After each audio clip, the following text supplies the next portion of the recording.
నమస్కారం వార్తలకు స్వాగతం. ముందుగా ముఖ్యాంశాలు.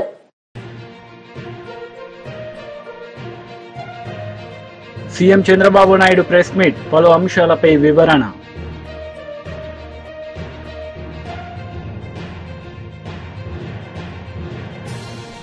ఎమ్మెల్సీ కవిత ప్రెస్ మీట్, సీఎం రేవంత్ రెడ్డిపై fire.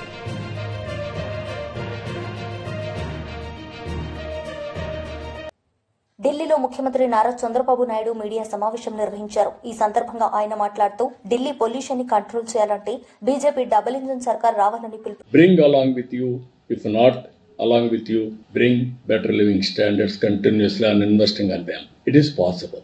So these are all the models we have to talk about it, creative way. That is where Narendra Modi ji is providing leadership, very strong leadership. I don't have any doubt. India will become developed nation by 2047. I have seen, I have witnessed everything. For the last, if you see 95, that is the model I have given, Hyderabad model. Today, one Hyderabad is giving highest per capita income of Telangana people. And also most livable place. Greenery, roads, infrastructure, you name anything. Water, everything. Within 9 months, we brought water from Krishna. Yamuna is going here. Most polluted river. 10 years you are unable to control pollution. Now we are talking going on pollution I will control. How we are going to control? Then this is where I am saying in Delhi, it is only half engine sarkar. Only all these things are possible, double engine sarkar. So all of you have to understand this. Then only it will be possible. Media has to understand first. You are the elite. You are the communicators for change. You have to do that. Not only ideology. Ideology has become irrelevant according to me. Performance has become relevant. Living standards are becoming relevant. Or theories, okay. Globally you are seeing what happened communism. Long back I told communism is over. Only tourism will prosper. Not now. It is a reality. Even China being a communist in politics, but not in development or economy. So this is where all of us has to understand the gravity of the situation. One thing I'm very clear, central budget is in right track, right direction, right path. Whereas in Delhi, people has to think. Poor people has to think. You wanted to be permanently in slum only, without water, without cleanliness, without proper amenities, proper opportunities. That is another model. Regarding Andhra Pradesh, we are working with central government. Some people are saying what you have got. We have got everything. I am very confident on that. It is in the right direction. Always one should be in right time, right place with the right people. Then things will happen automatically. So Andhra will play a very crucial role for development. You are all aware. I am always for development. And any reform, I will be number one. And also today, I am proud. Everybody is talking my language, that is artificial intelligence. Earlier, I am alone used to talk about it, IT. Nobody used to understand. Now it has become a passion. Everybody is talking about AI, artificial intelligence. I am talking now beyond that, deep technology in all walks of life. So this is a very inspiring time. మాజీ మంత్రి Srinivas Goud media సమావేశం నిర్వహించారు. ఈ సందర్భంగా ఆయన మాట్లాడారు. 11 సెన్సెస్లో 12.68 ఉంటారు. ఇట్లా ఈరోజు మీరు చేసిన ఈ సెన్సెస్ ఇప్పుడు దీనిలో 12.56 ఉంటారు. ఇట్లా బీహార్లో 10% పెరిగిందని చూపిస్తూ కులాల వారికి వాళ్ళు నివేదిక ఇచ్చారు. వాళ్ళు ఏ కులం ఎక్కడెక్కడ ఉంది, ఎంత పెరిగింది అని చెప్పి మండలాల వారిగా, గ్రామాల వారిగా క్లియర్గా లెక్క ఉంది. మీరు చిత్తశుద్ధి ఉంటే గ్రామాల వారిగా బీసీ జనాభా ఎంత ఉంది, ఓసీ జనాభా ఎంత ఉంది, మైనార్టీ జనాభా ఎంత ఉంది అని గ్రామాల వారిగా ఆ గ్రామంలో గ్రామ పంచాయతీ ఆఫీస్ దగ్గర మీరు పబ్లిక్ చేయండి. డ్రాఫ్ట్ అప్లికేషన్ చేయండి. సరి చూసుకుంటారు వాళ్ళు. సంవత్సరం వరకు కాముండి అడవుడి ఏం అడవుడే 7th అసెంబ్లీ పెడతామన్నారు. దాన్ని మరి 5th అన్నారు. మళ్ళీ దాన్ని మరి 4th అన్నారు. 4th ఉదయం ఏమో క్యాబినెట్ పెడతారంట, ఇమ్మీడియట్గా అసెంబ్లీ పెడతారంట. ఎల్లుండే ఎలక్షన్ నోటిఫికేషన్ ఇస్తారంట, 42% రిజర్వ్ ఇచ్చేస్తారంట. ఇంకా మీకు బీసీల పట్ల ఎంత చిత్తశుద్ధి ఉందని చెప్పడానికి మీరే 4-5 వేల పేజీల నివేదిక ఉంది అన్నారు. మరి వేల పేజీల నివేదికను ఉదయం 4 గంటలకు పెట్టి మళ్ళా 10 గంటలకు అసెంబ్లీ పెడితే వేల పేజీలు శాసనసభ్యులు ఎట్లా చదువుతారు, ఎట్లా చర్చిస్తారు? చదవకుండానే చర్చను మమ అనిపించి అసెంబ్లీలో మీకు ఎంత ప్రేమ ఉంది, 7 తారీఖు 6 తారీఖు తీసుకొచ్చినాం, 5 తీసుకొచ్చినాం, 5 తారీఖు 4 తీసుకొచ్చినాం, 4 తారీఖు నాడు పెట్టి క్యాబినెట్ ఆమోదం చెప్పినాం, అయిపోయింది అనేటట్లు చేయడంలో అంతర్యం ఏముందని అడుగుతా ఉన్నాం మేము. పచ్చి అబద్ధం. ఈనాడు టెక్నాలజీ ఉంది, ఈసీఎల్ కంపెనీలు ఉన్నాయి, కంప్యూటర్ చాలా ఉన్నాయి, ల్యాప్టాప్లు చిన్న ట్యాబ్లు ఉన్నాయి. మీరు ట్యాబ్లు ఇచ్చి టీచర్లకు మొత్తం తెలుసు, చదువుకున్న వాళ్ళతో చేయించిన అంటారు కదా, మీరు ట్యాబ్లు ఇచ్చి ట్యాబ్ ద్వారా సేకరించి ఇమ్మీడియట్గా సేకరించినటువంటి డాటా క్షణాల మీద సర్వర్కి వచ్చేటట్టు చేసుకొని ఇమ్మీడియట్గా ఇచ్చే అవకాశం మీకున్నా కాయిదాలు ఇచ్చి కొన్ని ప్లేస్లలో ఏమి నింపనిక సౌరాలలో కూడా పంపించి ప్రైవేటులను పంపించి ఆయాలను పంపించి మీరు అడావుడి చేసి తప్పుల తడక అక్కడ ఎవరు సర్వే చేయకపోయినా చేసినట్లు మీరు అడావుడి చేసి ఇలా మరొకసారి బీసీలను మోసం చేయడానికి, ఎలక్షన్లో గెలవడానికి ఇది ఒక కుట్ర. మీరు జరగబోయేది మేము చెప్తాం. మీరు ఏం చేస్తారంటే అసెంబ్లీ తీర్మానం చేస్తారు, ఇగో సెంట్రల్ గవర్నమెంట్ పంపించినాము, ఇగో సుప్రీంకోర్టులో ఇట్లా అడ్డంకులు ఉన్నాయి, చేయనీకి రాదు, సుప్రీంకోర్టులో 50% మించొద్దని చెప్పింది కనుక మేము చేసినాం, ఇక కేంద్రం మీద దొబ్బేస్తాం అని అనుకుంటున్నాం. ఇలా 42% రిజర్వేషన్ అమలు చేయడంలో మీరు బీజేపీ సహకారం తీసుకొని ఏం చేస్తారో తెలియదు. చాలా అంశాల్లో ఢిల్లీకి పోతున్నారు. ఇప్పటికీ నెలకు 3 సార్లు పోయి ఇచ్చిండ్రు, 100 సార్లు ఏం పోయినరంట. మరి ఎన్నిసార్లు పోయినరు? మరి అందరూ ముఖ్యమంత్రి గారే 40 సార్లు 30. వైఎస్ఆర్సీపీ లీడర్ కొమ్మూరి కనకరావు మీడియా సమావేశం నిర్వహించారు. ఈ సందర్భంగా ఆయన మాట్లాడారు. ఎన్నికల్లో అశాంతి నెలకొల్దని చెప్పేసి దాని మీద పోలీసు పగడ్బందీగా ఏర్పాటు చేసి సజావుగా ఎన్నికలు నిర్వహించమని చెప్పేటువంటి పరిస్థితిలో 24 గంటలు గడిచినప్పటికీ కూడా ఇంత మటుకి ఎలక్షన్ కమిషన్ పూర్తిగా ఎన్నికల జరపడంలో విఫలమైన దానికి ఇది సాక్ష్యం చెప్పిన సందర్భంగా తెలియజేస్తా ఉన్నాం. నిన్న హిందూపురంలో వైఎస్ఆర్ కాంగ్రెస్ పార్టీ కౌన్సిలర్ని కిడ్నాప్ చేసి ఈరోజు బలవంతంగా ఎన్నికని జరిపి వైఎస్ఆర్ కాంగ్రెస్ పార్టీలో దాదాపు 38 కౌన్సిలర్లు ఉంటే 30 మంది వైఎస్ఆర్ కాంగ్రెస్ పార్టీ ఉంటే ఈరోజు బలవంతంగా హిందూపురం మున్సిపల్ చైర్మన్ టీడీపీ అని చెప్పేసి నియమించడం అంటే ఎందుకంటే ఎన్నికల కమిషన్ ఫెయిల్ అయిపోయినట్లు, ఎందుకంటే సాక్ష్యం ఇంకోటి ఉందని చెప్పి అడుగుతా ఉన్నాం. మీ సందర్భంగా బాలకృష్ణ అడుగుతా ఉన్నాం, అయ్యా నువ్వు సినిమాలోని డాకు మహారాజువా లేక నిజ జీవితంలో నువ్వు న్యాయబద్ధంగా వ్యవహరించవా, ఒక అరాచకవాదం అనేది ఎందుకంటే సాక్ష్యం ఏం కావాలని చెప్పి అడుగుతా ఉన్నాం. ఈరోజు రాష్ట్రంలో ఒక ప్రజాస్వామ్యబద్ధంగా ప్రజలు ఎన్నుకొని ఒక పార్టీ సింబల్ మీద ఎన్నికటువంటి కార్పొరేటర్ని,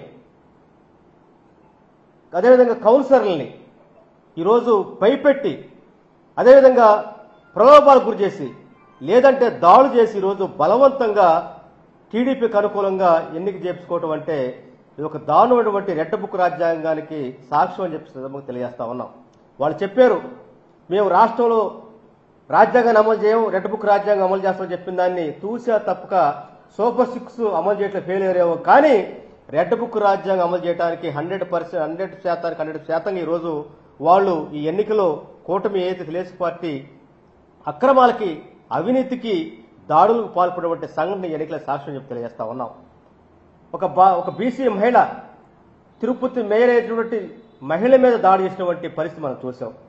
వాళ్ళు మొత్తం కూడా ఎన్నికలు వెళ్తా ఉంటే ఆ బస్సులో ప్రయాణిస్తున్నటువంటి మీద దాడి చేయటం అంటే ఈ రాష్ట్రంలో మహిళలకు భద్రత లేదనేది ఎందుకంటే సాక్ష్యం కావాలని చెప్పి తెలియజేస్తా ఉన్నాం. అదే క్రమంలో ఎంపీ గురుమూర్తి గారి మీద కూడా దాడి చేయబోయారు. అంటే ఈ రాష్ట్రంలో దళితులన్నా, మహిళలన్నా, అదేవిధంగా ప్రజాస్వామ్యబద్ధంగా ఎన్నికైనటువంటి కౌన్సిలర్ కానీ కార్పొరేషన్లో కూడా కార్పొరేటర్ అన్నా సరే ఈ తెలుగుదేశం పార్టీ కూటమికి గౌరవం లేదనే దానికి ఎందుకంటే సాక్ష్యం ఏం కావాలని చెప్పి తెలియజేస్తా ఉన్నాం. చంద్రబాబు నాయుడు గారు నీకు నిజంగా ప్రజాస్వామ్యం మీద, నీకు నిజంగా ఎన్నికల మీద చిత్తశుద్ధి పని అయితే నువ్వు ప్రజాస్వామ్యబద్ధ ఎన్నికలు జరపడంలో నువ్వు ఫెయిల్ అయిపోయావు, నీకు తెలుసు. నువ్వు ఆది నుంచి కూడా ఎక్కడ కూడా సక్రమంగా నువ్వు నిజాయితీగా ఎలక్షన్ చేయలేదు. ప్రతి సందర్భంలో కూడా ఏదో పార్టీతో పొత్తు పెట్టుకొని ఏదో పార్టీ మద్దతు తీసుకుని నువ్వు అధికారంలోకి వచ్చావు తప్ప ఏ రోజు కూడా నువ్వు సొంతంగా గెలిచినటువంటి దాఖలా లేవు. కనుకనే ఈ రోజు జరుగుతున్న ఎన్నికలే దానికి సాక్ష్యం అని చెప్పి తెలియజేస్తా ఉన్నావు. నువ్వు 40 సంవత్సరాల ఇండస్ట్రీ అంటావు, 4 సార్లు ముఖ్యమంత్రి అంటావు. మరి నీ శత్రుది ఏమైపోయింది అంటే ఈరోజు నీ యొక్క ఏదైతే కుట్రలు కుయుక్తులు నీ జీవితంలో వచ్చినటువంటి పరిపాటికి వచ్చినటువంటి ఈ సాంప్రదాయాన్ని ఈ రోజు వచ్చినటువంటి ఉప ఎన్నికల్లో కూడా నువ్వు దాన్ని ఇంప్లిమెంట్ చేస్తున్న దానికి ఇంతకంటే సాక్ష్యం లేదని చెప్పి సాక్ష్యం ఇంకేం కావాలని చెప్పి అడుగుతా ఉన్నాం. చంద్రబాబు నాయుడు గారు అధికారంలోకి వచ్చిన విధాలైనా కూడా ఏదో సాయుధగా కక్కును కూటి కాసిపడేట్టుగా వైఎస్ఆర్ కాంగ్రెస్ పార్టీ బ్యాలెట్ ఏదైతే సింబల్ మీద గెలిచినటువంటి వైఎస్ఆర్ కాంగ్రెస్ పార్టీ తరపు గెలిచినటువంటి వాళ్ళని లాక్కెళ్ళటం అంటే వైఎస్ఆర్ కాంగ్రెస్ పార్టీ బలపరిచినటువంటి వాళ్ళని నువ్వు ప్రలోభాలకి అదేవిధంగా నువ్వు అదే దాడులు చేయటం. కాంగ్రెస్ లీడర్ షబ్బీర్ అలీ మీడియా సమావేశం నిర్వహించారు. ఈ సందర్భంగా ఆయన మాట్లాడారు. కాంగ్రెస్ పార్టీ అండ్ ఖర్గే గారికి కూడా నేను ధన్యవాదాలు తెలియజేస్తున్నాను. వెనుకబడిన తరగతులకు సంబంధించిన మిత్రులు ఎన్నో సంవత్సరాల నుంచి ఎదురు చూస్తున్న అలాంటి హిస్టారికల్ డిసిషన్ తీసుకున్న కాంగ్రెస్ ప్రభుత్వానికి హర్షం తెలియజేస్తున్నాను. మరి ఎన్నో ప్రభుత్వాలు వచ్చినాయి.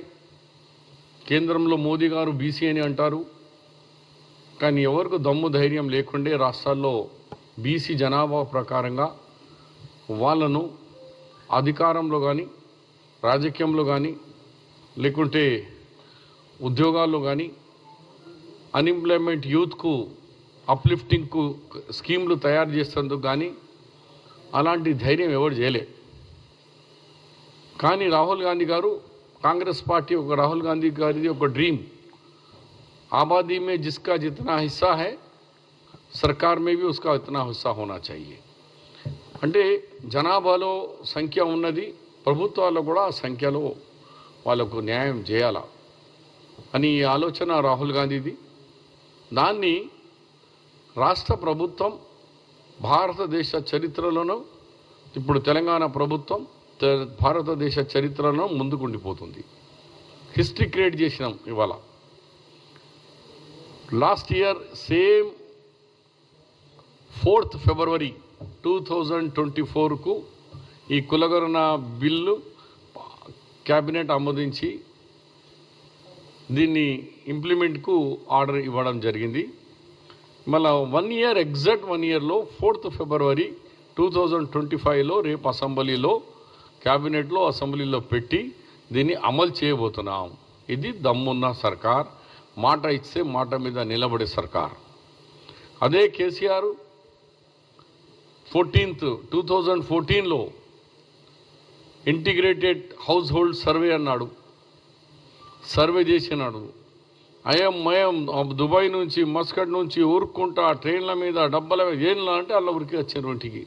ఏదో అయిపోతుంది మా జనాభా లేకుండా ఏమవుతుందో అనుకున్నారు. కానీ దురదృష్టం ఇప్పుడు వరకు ఆ కులగణన సర్వే బయటికి పెట్టలే కేసీఆర్. 10 సంవత్సరాలు పెట్టలే.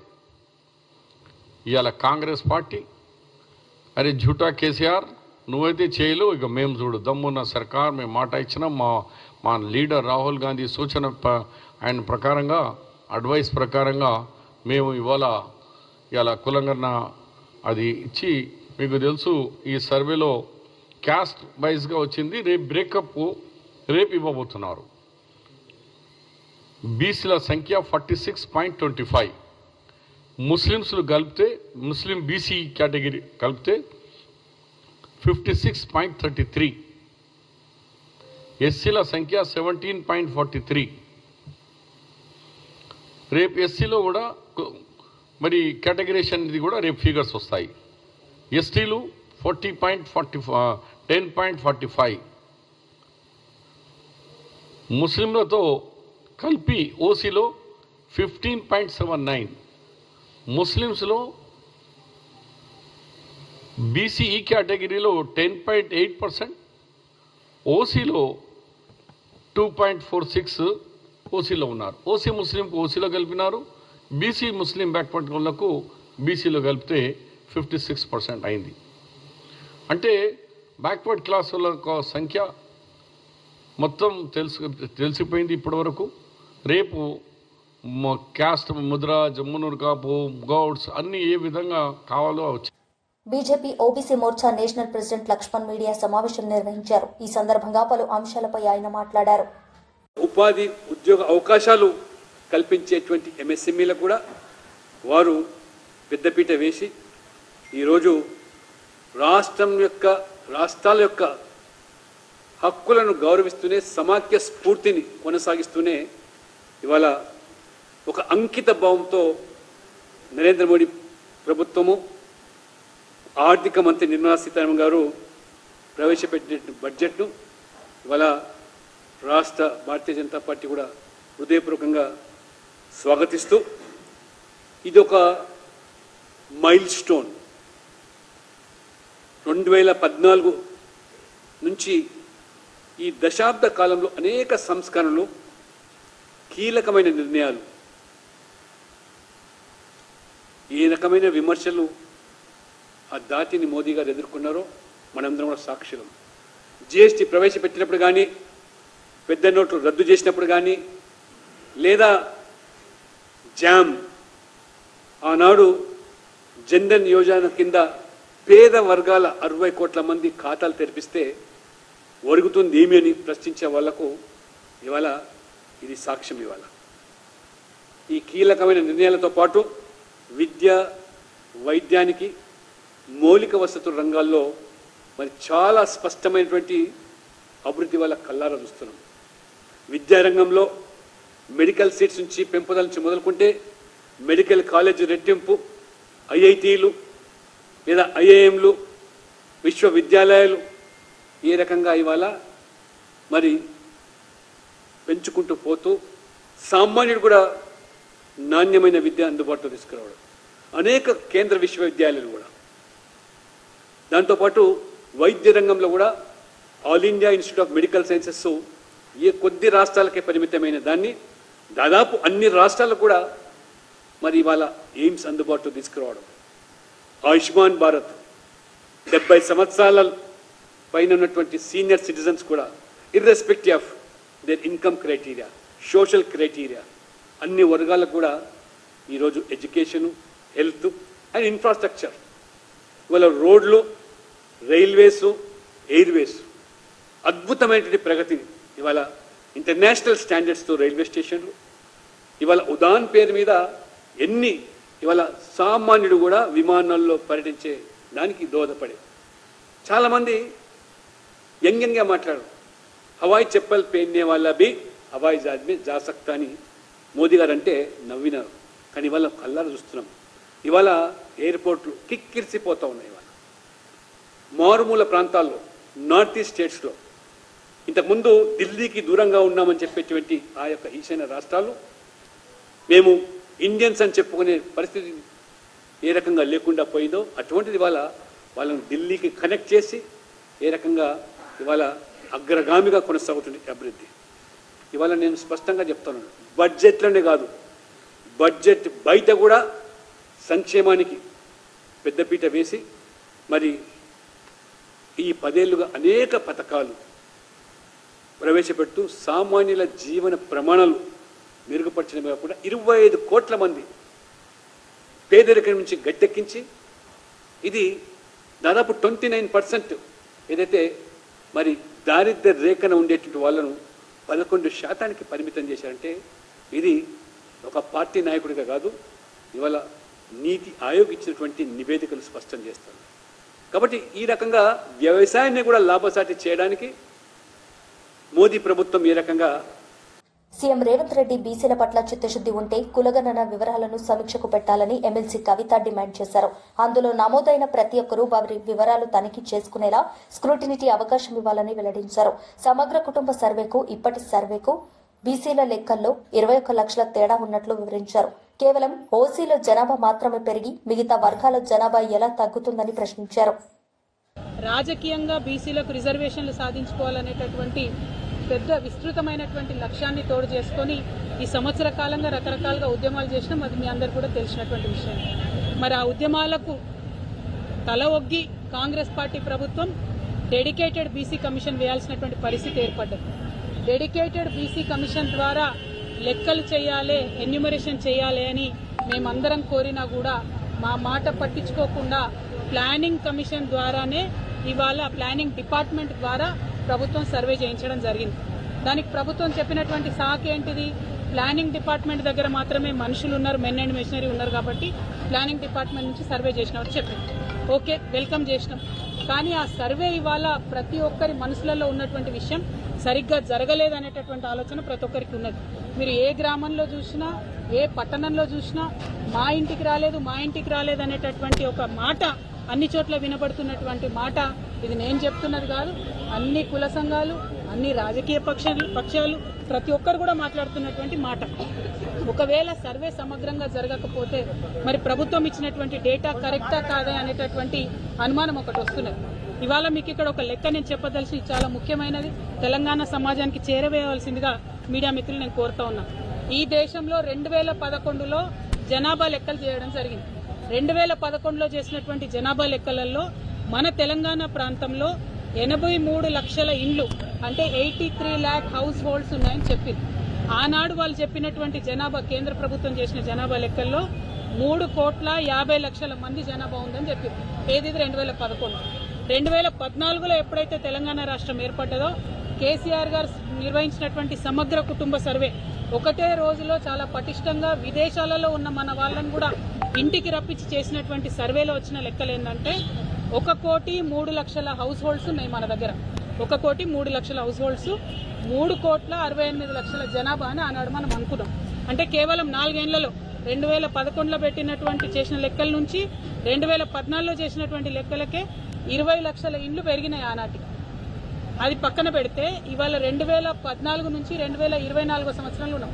10 సంవత్సరాల తర్వాత వాళ్ళు లెక్క పెట్టేటప్పటికి ఇది మనం ఉన్నది 25లో, కానీ వాళ్ళు లెక్క పెట్టింది 24లో. ఆ 24లో చేసినటువంటి లెక్కలో 10 ఏళ్ల తర్వాత చేసినటువంటి లెక్కలో కాంగ్రెస్ ప్రభుత్వం ఏం చెప్తుంది? 1,15,00,000 ఇండ్లు ఉన్నాయని చెప్తున్నారు. 1,15,00,000. జనాభా ఎంత అని చెప్తుంది? 3,70,00,000 అని చెప్తుంది. మనకు 11 నుంచి 14 వరకు చేసినటువంటి లెక్కలలోనే సంవత్సరానికి 6 లక్షల కుటుంబాలు పెరుగుకుంటూ పోయినాయి. ఆ లెక్కన చూసుకుంటే ఈ 10 ఏళ్లలో ఎన్ని ఇండ్లు పెరగాలి? కనీసం 60 లక్షల కుటుంబాలు పెరగాలి. మనము బీఆర్ఎస్ పార్టీలో మనము 2023 వరకు అంటే 10 సంవత్సరాల్లో ఇచ్చినటువంటి కళ్యాణ లక్ష్మి చెక్కులే, అంటే పేదవారికి ఇచ్చేటటువంటి కళ్యాణ లక్ష్మి చెక్కులే 13,78,000 ఉన్నాయి.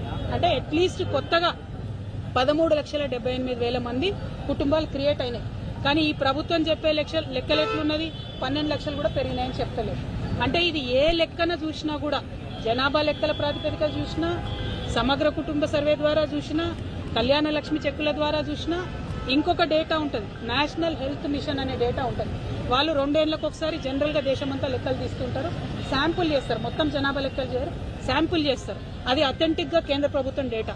అందులో కూడా వాళ్ళు ఏం చెప్తారంటే 50 నుండి 52% బీసీలు ఉన్నారు తెలంగాణలో అని వాళ్ళు చెప్తుంటారు ప్రతి 2 ఏళ్లకు ఒకసారి.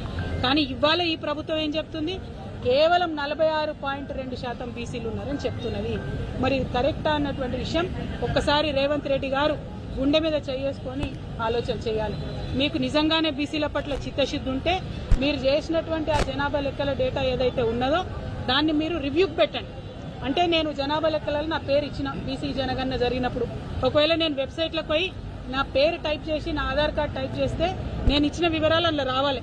మీరు 3 రథసప్తమి సందర్భంగా ఈ రోజు శ్రీకాకుళం సూర్య దేవాలయంలో ఈ యొక్క పండుగని రాష్ట్ర పండుగగా అవకాశం ఇచ్చిన శుభ సందర్భంగా సిక్కోలు బిడ్ కేంద్ర మంత్రి కించరపు రామ్మోహన్ నాయుడు, నియోజకవర్గ ఎమ్మెల్యే గొండు శంకర్రావుతో పాటు ఈ యొక్క సూర్య నమస్కారంతో ప్రారంభించిన కార్యక్రమంలో పాల్గొన్నారు. మనకు వచ్చిన ఈ అవకాశాన్ని సద్వినియోగం చేసుకోవాల్సిందిగా భక్తులకు మంత్రివర్యులు కోరారు.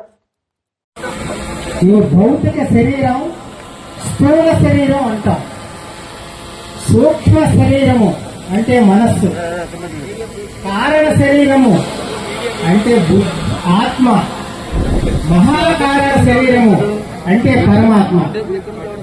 జీవాత్మ పరమాత్మతో కలిస్తేనే జన్మరాహిత్యం వస్తుంది. ఓ అతిథి దేవో భవ. వీళ్ళంతా ప్రత్యక్ష దైవములు. మరి యొక్క ప్రత్యక్ష దైవమే శ్రీ సూర్యనారాయణమూర్తి వారు. వారి గాయత్రి మంత్రం హస్తాసన, చేతులు కాలుకి తగిలించండి. నంబర్ 4, కుడి కాలు వెనక్కి పట్టుకు వెళ్ళండి, అశ్వ సంచాలాసన. నంబర్ 5, ఎడం కాలు కూడా వెనక్కి పట్టుకు వెళ్ళి దండాసన. నంబర్ 6, అష్టాంగ నమస్కారాసన. నంబర్ 7, భుజంగాసన. పైకి రావాలి, గాలి పీలుస్తూ. నంబర్ 8, పర్వతాసన, గాలి బంధించాలి. నంబర్ 9, కుడికాలు ముందుకు తెస్తూ అశ్వ సంచాలాసన. నంబర్ 10, ఎడంకాలు కూడా ముందుకు తెచ్చి పాదహస్తాసన. నంబర్ 11, గాలి పీలుస్తూ హస్త ఉత్తానాసన. గాలి వదులుతూ నమస్కారాసన. సంతాన ఉత్పత్తి గ్రంథులకైతేనేమి, జీర్ణ గ్రంథులకి అయితేనేమి, మన థైమస్ గ్లాండ్ ఉన్న గుండె ఊపిరితిత్తులకి అయితేనేమి, మన కంఠంలో ఉన్న. వార్తలు ముగించే ముందు ముఖ్యాంశాలు మరోసారి. CM Chandrababu Naidu press meet, పలు అంశాలపై వివరణ.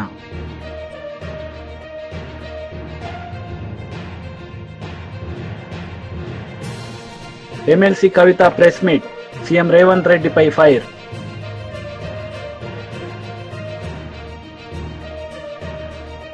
ఈ వార్తలు ఇంతటితో సమాప్తం. తిరిగి ప్రసారమయ్యే వార్తల్లో మళ్లీ కలుద్దాం. అంతవరకు సెలవు. నమస్తే.